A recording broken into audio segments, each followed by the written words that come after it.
Welcome to the Eating at a Meeting podcast. I'm your host, Tracy Stuckrath, dietary needs expert, certified meetings manager, certified food protection manager.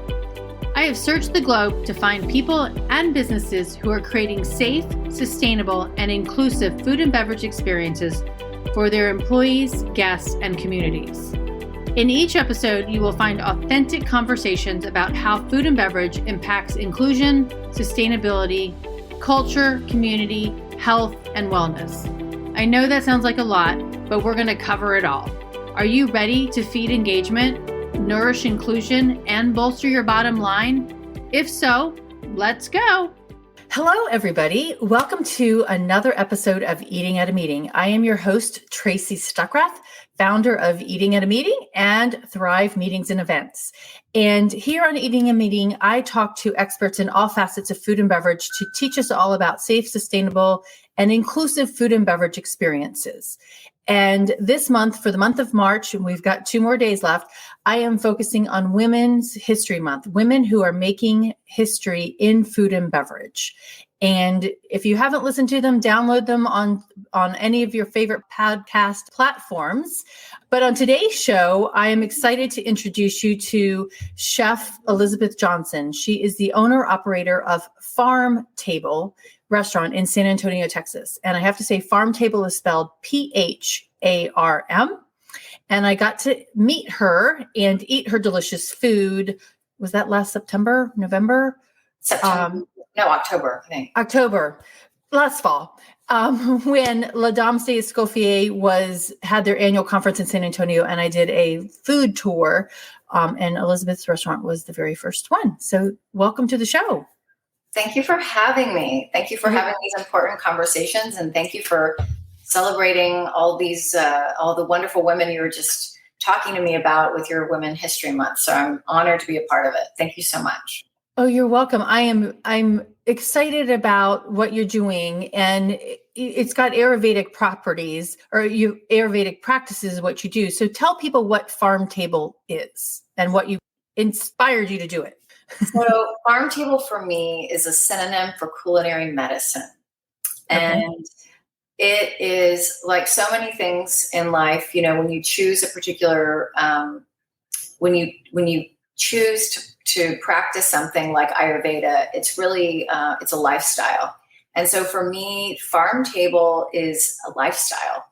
It's a way of eating. It's a way of honoring my body. It's a way of honoring my clients' bodies. It's a way of honoring the earth and being a good steward and being part of the solution and not part of the problem, because we know that food, actually, even though it feeds us and it nourishes us, it creates a lot of our global problems that we have, both from an environmental point of view as well as from a health point of view.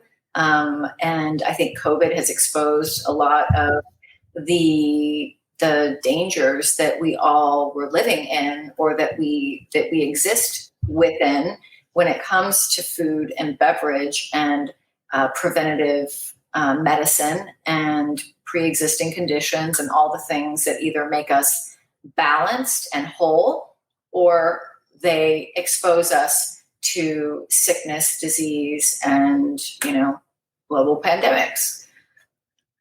And you were an instructor at the Culinary Institute of America there in San Antonio, and you left that job to start Pharm Table. I did. I came back. I was not born here in Texas, but my family is from Texas, and I left upon completing high school and went to college, and I thought I'd never come back. And I came back in 2007, at the end of 2007, to take a job at the Culinary Institute of America in San Antonio. And it was, at that point, the third campus that the school was opening. And the whole point of opening a campus in San Antonio was to offer people who are primarily of Hispanic descent and who don't have, who might not have had the opportunity to travel all the way to New York, that the opportunity to study. So to establish a school in an urban environment, because neither of the other two U.S.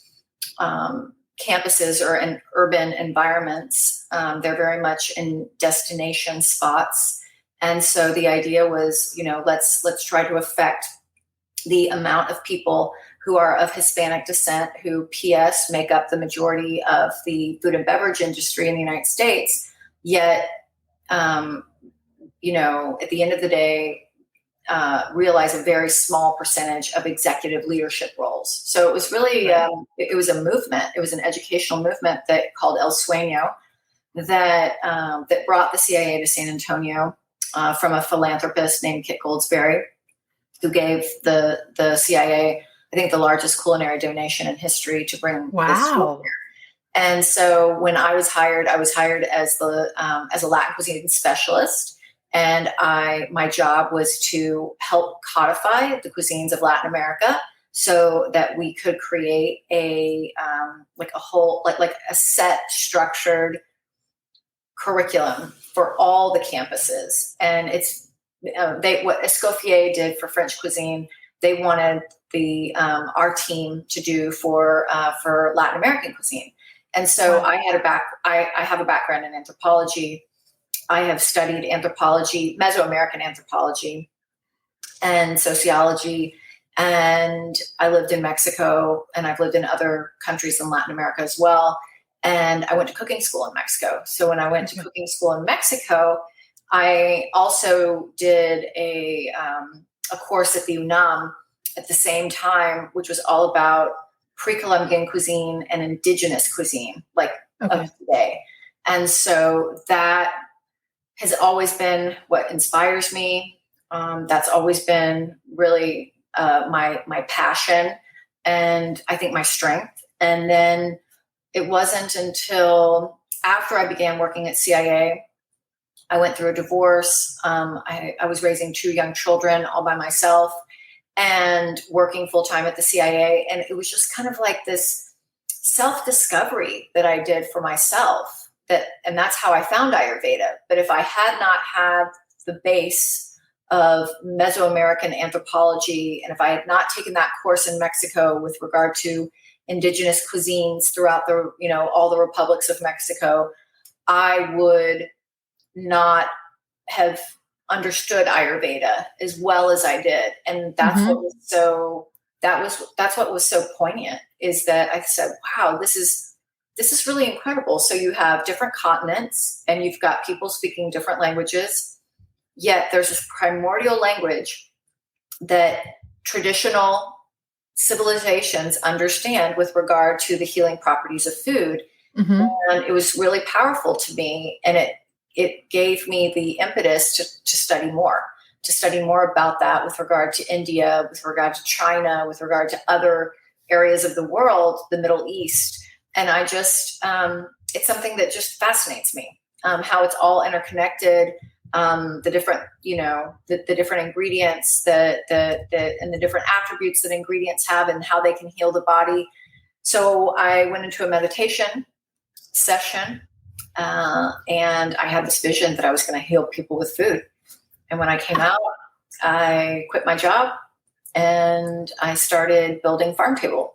And I've never looked back, but it's been a very challenging road. I think it's really challenging for single mothers, entrepreneurs to start businesses, especially a food business, and then season or add to that zero capital and zero funding. So I did everything that I have today. I've bootstrapped and I've had to build from, absolutely dust into, into something real and tangible.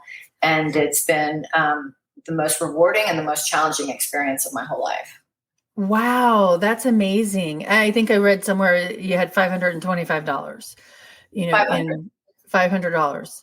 Well, and there was I don't remember where I read it or saw, and maybe it was in the Dish and Dames. You said something about hiring female chefs. You have an entire female team. Is that correct? It's not entirely female. I mean, I wouldn't want to be prejudiced, right. But I would say that that probably 90%, 85 to 90% of our culinary team is female. And that's actually, it's not necessarily by design. It's just kind of organically turned out that way. Now that we have a larger restaurant and we've grown to 2 services, staffing has been an issue. So, I don't prejudice against anyone. As long as somebody has a great attitude, they believe in our mission and our vision. I don't care whether they're male or female or they're transgender. I don't really, that doesn't matter to me. So we try to be as inclusive as we can be to all people, regardless of how their sexual orientation or how they view themselves. It's really all about attitude, but there's a natural diversity that I think defines our cuisine, and it defines our food philosophy, and it carries over into our staff and our team, and that makes me really happy.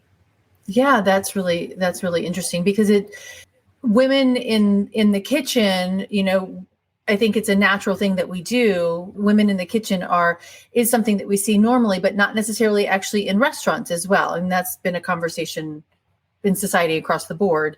But I like the fact that it's there, and who's being drawn to your restaurant. Although when I was there, you were saying that you've got these guys that come to town, they're your customers, and you've got these big football player type guys that are coming to eat at your restaurant. Yeah, we try to be as inclusive as possible, right. But it is interesting. I'm seeing it's a trend that I'm seeing more of. Our demographic is more slanted towards females than males, just because of the kind of cuisine that we cook. But more and more males are coming to the table and wanting to practice this type of eating philosophy, and because they see the results, they feel good, and I think that's what it's all about.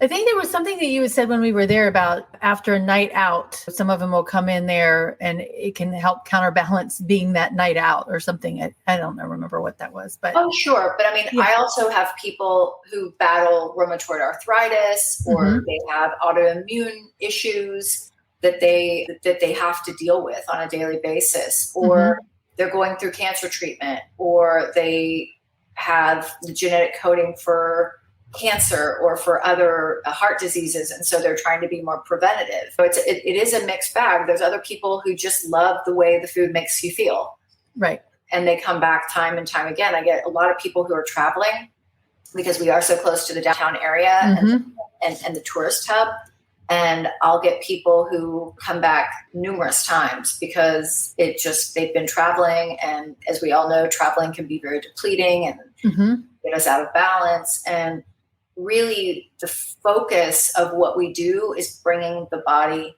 back into balance and trying to have the most responsible footprint that we possibly can with regard to our physical environment and our community.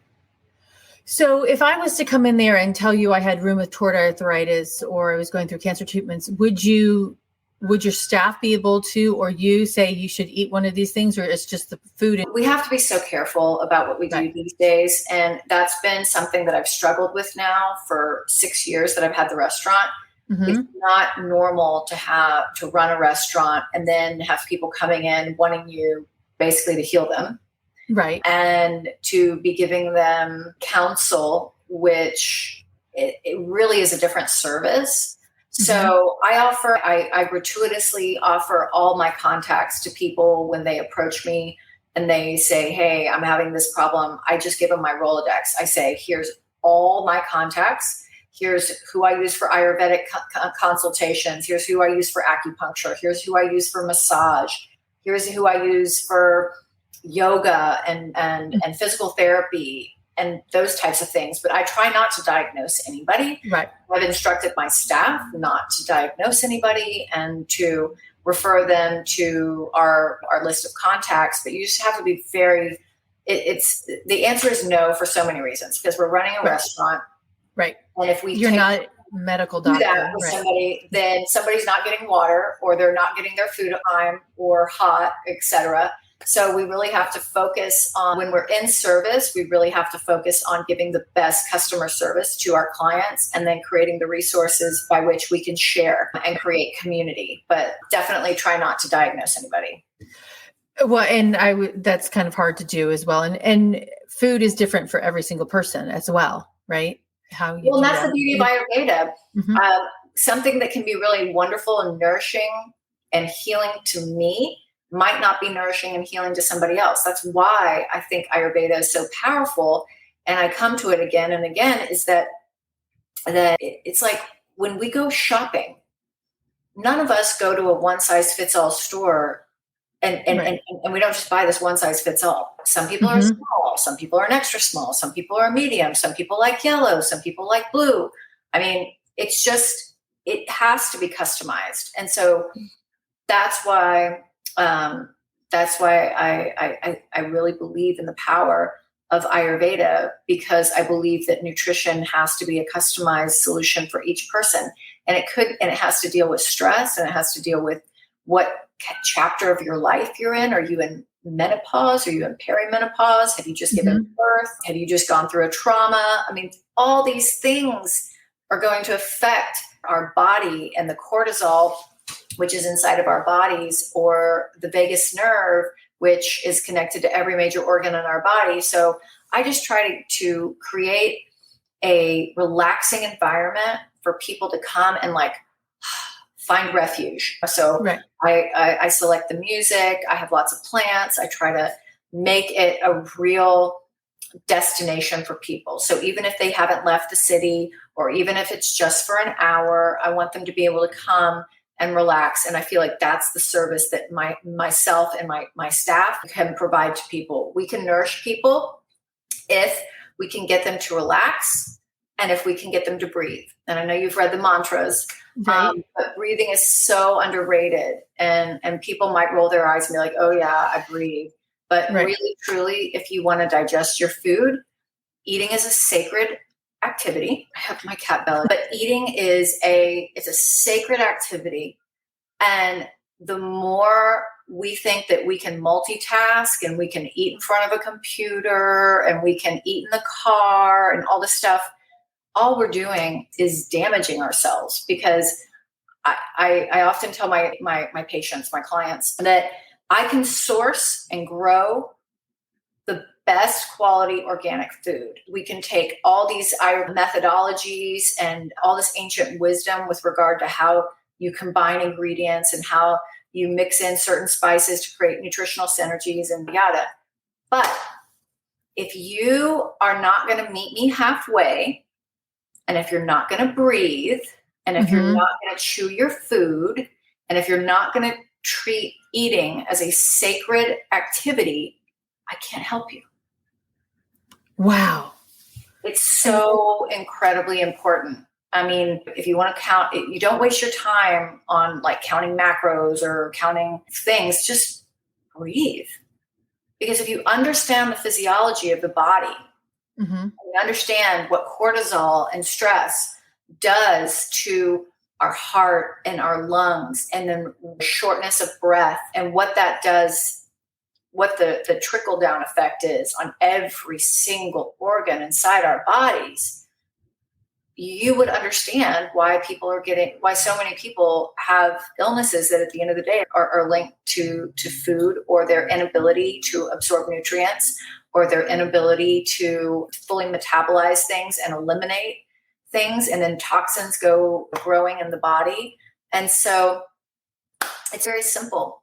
It's so simple that we don't need to complicate things. We can just keep everything really simple. And if we just focus on something that every person in the world can do, everybody can breathe. And everybody must breathe. Everybody can chew their food.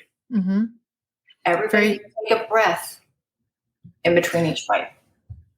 Well, and it makes me jump to meetings and events, right? We have a 15-minute break to get from one breakout session to another, or lunch is 45 minutes, and we're going to run in here, we're going to have a keynote speaker, we're going to eat, and then we're going to run to the next thing. And I remember one of my clients is like, I had 30 minutes for breaks, and her boss came in and says, nope, we got to cram all this education in here. We only have a short amount of time. You only get 15 minutes or 10. Even she actually knocked it down to 10 minutes. I'm like, that's not enough time for somebody to leave a room, go to the bathroom, and get back to another room. How about our kids in school? Right. Yeah. How do we expect them to learn if we're not giving them the right food, but then B, we're not giving them the time to eat it? Right. I'm sure that there's a lot of other people listening to this podcast that are moms, and I can't tell you, I mean, I'm sure we can all raise our hands. How many times did your kid come home with food still in their lunchbox? I didn't have time, or they didn't give me time, or et cetera. And so it's just important that when you think about every religion in the world, there is this prayers are made before meals. It's the way that we humans celebrate important events. We gather together around tables. We break bread together. We pray. Why are we not like connecting the dots and realizing that daily eating needs to be a sacred activity? I love that thought process and I did a presentation a couple of weeks ago, and somebody just retitled an article of mine, but food and beverage with purpose, or purpose-driven food and beverage. And we really need to think about what is the purpose of the food that we're putting in our bodies, and how can it help us? And even if you're by yourself, I mean, I try to go out on my back porch or my front porch. I try to leave my phone away when I'm eating.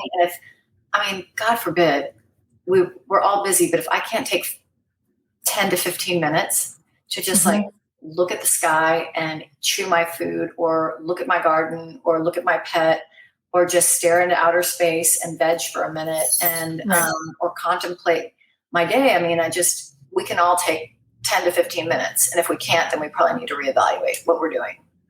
Very true. Very true. So and when I look online at your website, the mantras, so you've got 10 mantras, the first being breathe and be mindful, which Holly Duckworth, that's right up your alley. She's a mindfulness expert. But what are the other, I know you've got 10 on there, but can you point out a couple of other ones that you think are really important? Not being that they all are important, but. Yeah. Well, I mean, chewing your food 20 to 30 times and taking a breath in between each bite is important, because I think that a lot of people in 2022 think about, is it raw? Is it cooked? But they don't think about the fact that every piece of food that you put into your body has to get cooked by your digestive system. And it has to be broken down by your digestive system. So if your body is like an ATM machine, and if you only have a finite amount of money or energy, think about it, that every single time you eat, if you're having to shell out and you're never able to replete or replenish the ATM machine, then you're going to end up being depleted. And so I think that everybody's mother or grandmother probably remembers them telling somebody along the way in your trajectory probably told you to slow down, eat your food more slowly. And that's really important, because the digestive system can't take all of it. And then people overeat, and then they feel terrible, because the other mantra that I have in there is to only eat until you're 80% full. And I was going to ask about that. Yeah. There's a lag between our stomach and our brain. So if you just put your fork down when you think you're getting full and just wait 10 minutes, it allows that lag time that catch up to happen between the brain and the mind. But from an Ayurvedic perspective, it is believed that you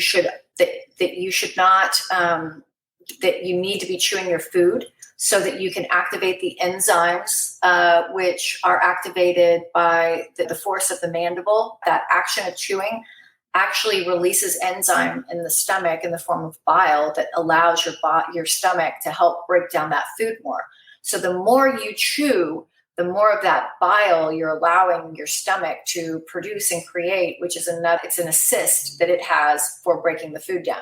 So the other thing is that, going back to the not overeating part, I get so many people that come to me and they're like, I want to lose weight. And I'm like a bottomless pit and I'm always hungry. And so I always point them to, hey, just start chewing your food. Because if you chew your food, you're going to notice that you're more satiated and you're more satisfied with your meal, and you're not going to overeat, and you're going to be satisfied with a smaller portion of food than if you just shovel everything down. You're going to eat more. Just the same way, if you're standing up, then your stomach is almost like elongated. If you're sitting down, your stomach is squished a little bit more, and so you're going to be full with less food when you're sitting down rather than when you're standing up. But going back to the whole digestive piece, one of the mantras is to eat until you're 80% full. And so the idea is that you maintain a 30% balance of air, food, and water in your gut, not over drinking, not drinking too many liquids when you're eating, because again, we don't want to dilute that bile. We want that bile to really be there to break down our food. And the other thing that we need is, and if we're chewing our food, then we're actually creating saliva. And the saliva is also really important in helping us to not be super thirsty. So all you have to do is just go to different parts of the world where nobody drinks iced beverages while they're eating. People drink very small amounts of water, or they drink hot liquid and they drink very small amounts of hot liquid. They drink before they eat. They drink after they eat, but not during the meal. So these are just, all you have to do is just look at the practices of other cultures around the world and learn from that. Wow. That, and instead of us like slurping it down and eating super fast. Right. So this is all so amazing. And how have you seen the culinary world react to what you're doing? I know I read somewhere is like, you're the only Ayurvedic restaurant in the country that you know of, right? Of your type. I don't know. I wouldn't say that I'm the only Ayurvedic restaurant in the country, but I can tell you that in our area, there's not another restaurant like ours in the area. I like to describe our cuisine as plant forward. Okay. I do not like people labeling our cuisine as vegan. There are vegan dishes on our menu. A huge proportion, an overwhelming majority of our menu is going to be vegan, but I feel like that word is almost like a 4-letter word. I think it has I don't like it because it carries with it these preconceived notions that people have about people who eat that way, or that food not being good, or that food lacking something. And the other thing that I don't like about it is that I don't believe that every single person in this world should only consume a plant-based diet. And the reason that is that Ayurveda teaches us that we're all different. So my children, my male children that are 16 and 17 years old, need to eat a certain way. Myself and my fiance, we eat a different way because he's male and he's 6'3" and he's got a certain constitution, and I'm 5'6" and I have a different constitution, and I'm mid-40s. So, and I'm eating differently in my mid-40s than I did in my early 20s. So I am all about having a place at the table for everyone. And I'm not about mandating or telling people you have to eat this way. No. All I say is please eat to your body type, educate yourself, figure out what your constitution is, and then follow some basic guidelines on how we actually consume so that we can free up all those nutrients and so that our body can actually absorb them. That's really what I try to focus on. But, we have meat, we have beef, chicken, fish, all that are eggs, all that are regeneratively farmed. We try to really focus on regenerative farming methods at the restaurant, but I do not like focusing on just a plant-based diet because I believe that people are different and everybody has to eat a different way. That said, I do think that we focus on plants, and that's why I like to call what we do plant forward. Oh, I love that terminology. And my friend Jim also says whole food plant-based, right? Uh-huh. Instead of a lot of the things that we rely on, prepackaged items that have... Yeah. And getting back to that, sorry to interrupt you, because I know we're going to be running out of time, but one other mantra that I have is to remove the major culprits of inflammation in the modern day diet, which is wheat, dairy, sugar, processed foods, and too much animal protein. And so what we do is we have smaller portions of animal protein because they're not the protagonist, the plants are the protagonist. But then we weave in anti-inflammatory superfoods like citrus juices, like lemon juice instead of vinegar, turmeric, ginger, and then our spice library that allows us to create nutritional synergies, which allows us to really harness the medicinal components of all these amazing botanicals that are really the basis of all pharma and all Western medicines. So it's taking a step back and getting back to these wonderful botanicals so that we can educate and honor them for all the healing properties that they give to us. I'm going to post I was looking for that photo of your wall, and I'll post it later to share with people this spice wall. It's so pretty. When you walk in, it's just right in front and center there. It's beautiful. I'm a visual learner, so I need to have things like in front of me in order for me to be inspired by them and for me to be creative and all that. Well, it is very inspiring. So because it is Women's History Month, so what words of wisdom has your mother, your grandmother, or any other person in your life given you? Well, funny enough, both my mom and my grandmother were both entrepreneurs in the restaurant industry. So wow. Really great examples of women entrepreneurs. And my mom really instilled in me my work ethic. So my mom was a single mom, raised 4 children by herself. So every time I started to feel sorry for myself with 2, I was like, well, mom did it with 4. So, but no, I watched my mom run a successful catering company and build it from the ground up, much in the way that I created my own company. I would spend countless hours growing up with my grandmother because my mom was working. And my grandmother would take me to any number of their restaurants, and I would watch the way she interacted with management. I would watch the way she interacted with customers. I would sit in her office while she, wrote out handwritten responses to comment cards that were left in the restaurants. And to this day, I respond personally to pretty much every review, good or bad, that we get.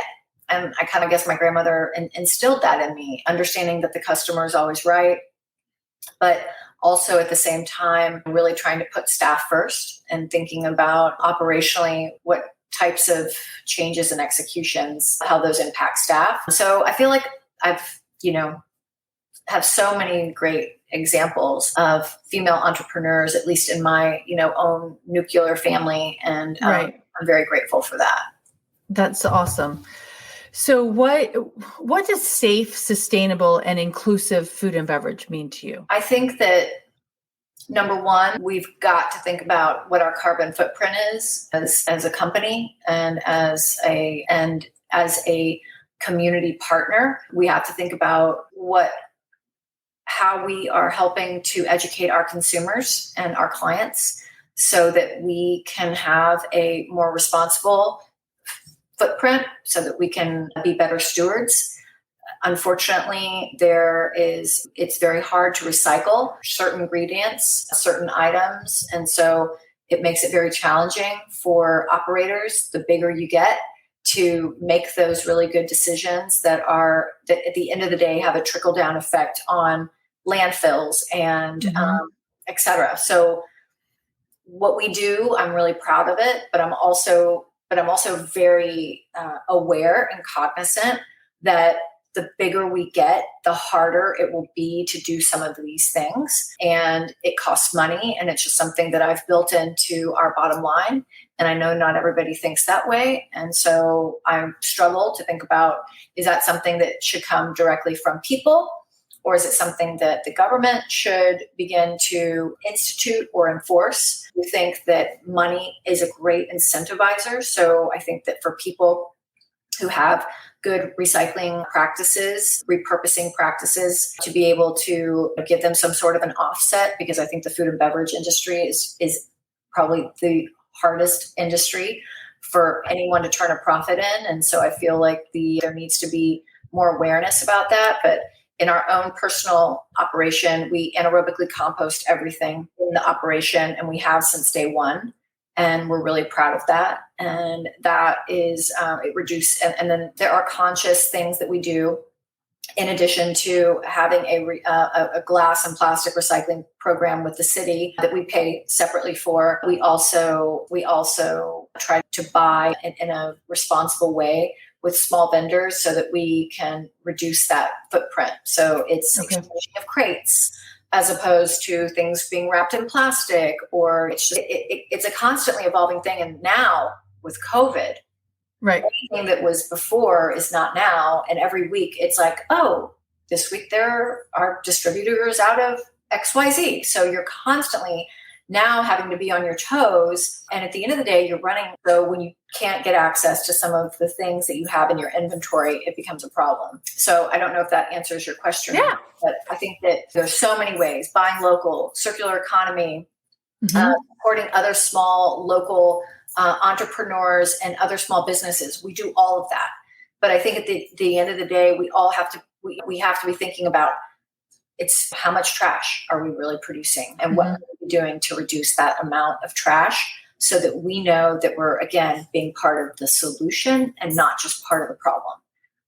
No, I love that. And then at the very beginning, when you were talking about inclusion and you talked about this, your staff inclusion as well as your guest inclusion. And from what you just said too, it's the inclusion of who you're buying your products from, right? So I think all of that plays into what a safe, sustainable, and inclusive dining experience it means, right?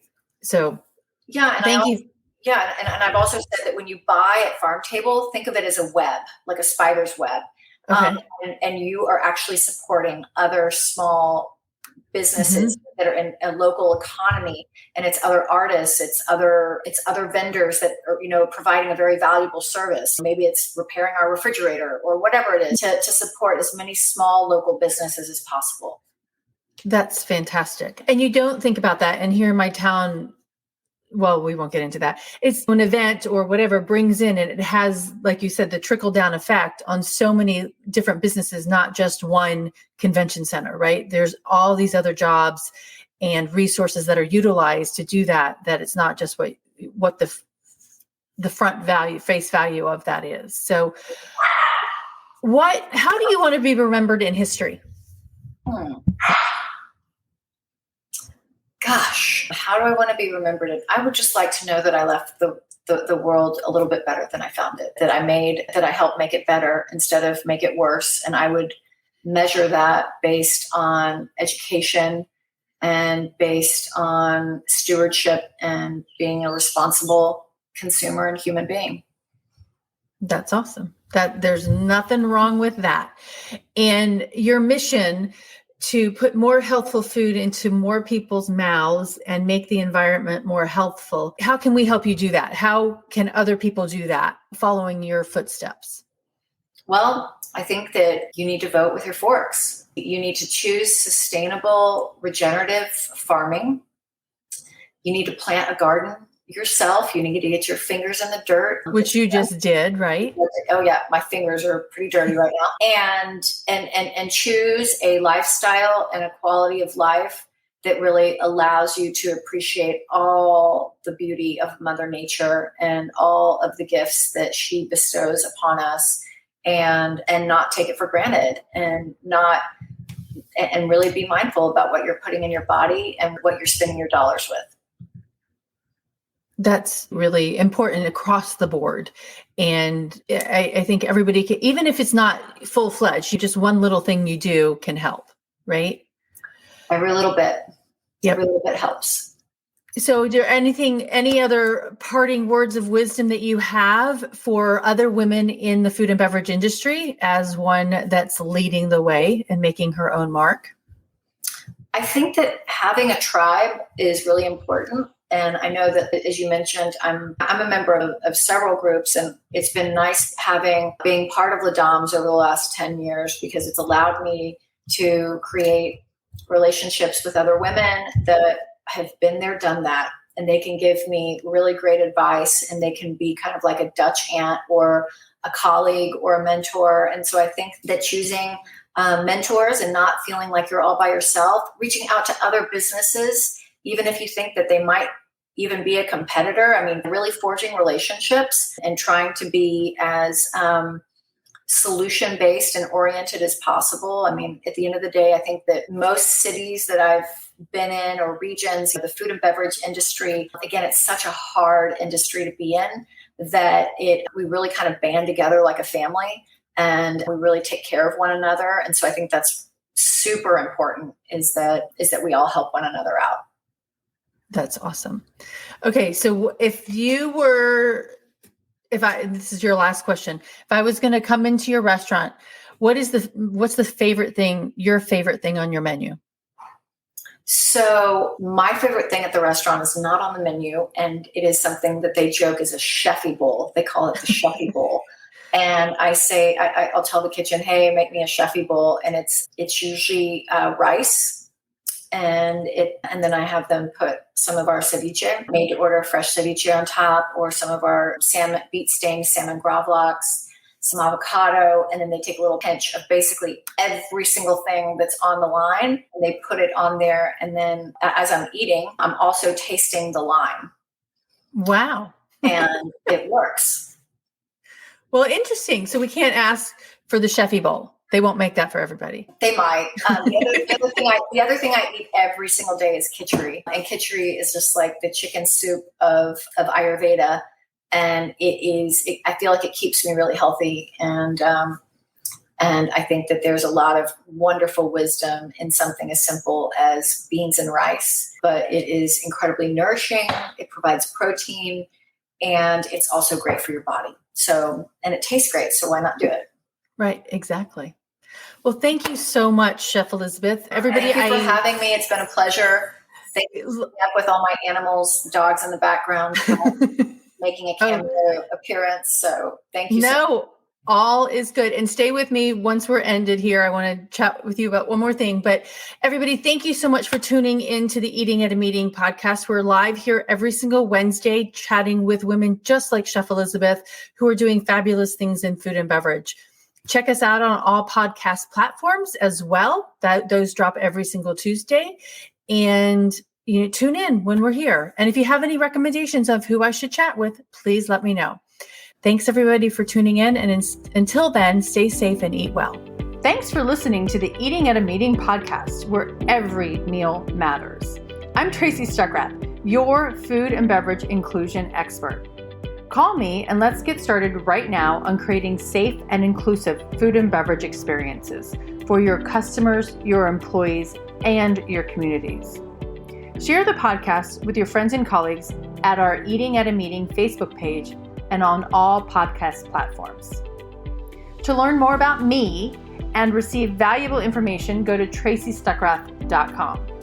And if you'd like more information on how to feed engagement, nourish inclusion, and bolster your bottom line, then visit eatingatameeting.com.